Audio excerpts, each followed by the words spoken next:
நமக்கு முன்னாடி வாழ்ந்துட்டு போனவங்க, ஆன்மீக சம்பந்தப்பட்ட பல விஷயங்கள நேரடியா இறைவன் மூலமாகவே தெரிந்து கொண்டு, அத மறைமுகமா நமக்கு சொல்லி வச்சுட்டு போயிருக்காங்க.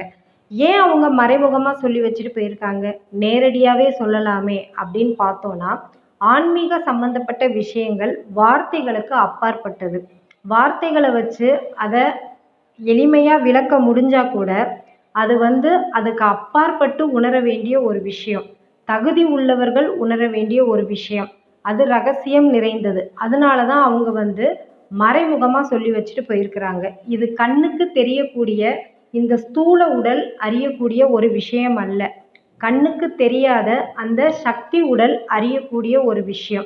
அந்த சக்தி உடலுக்கு அத அறியக்கூடிய பக்குவம் வந்துருச்சு அப்படின்னாலே, வார்த்தைகள கடந்து அங்க மறைமுகமா என்ன சொல்லப்பட்டிருக்கு அப்படின்றத அந்த சக்தி உடல் எளிமையா புரிந்து கொள்ளும் அப்படின்ற காரணத்துக்காக, அன்றைய காலகட்டத்தில இறைவனை நேரடியாக தொடர்பு கொண்டு ஆன்மீகம் சம்பந்தப்பட்ட விஷயங்கள தியானம் மூலமா கண்டுபிடிச்சவங்க, அந்த ரகசியங்கள் சரியானவங்களுக்கு போய் சேரணும் அப்படின்ற காரணத்துக்காக மறைமுகமா சொல்லி வச்சுட்டு போயிருக்கிறாங்க. அதுல பிள்ளையார் வழிபாடு அப்படின்ற விஷயத்த பத்தி நம்ம அடுத்த வீடியோல பார்ப்போம்.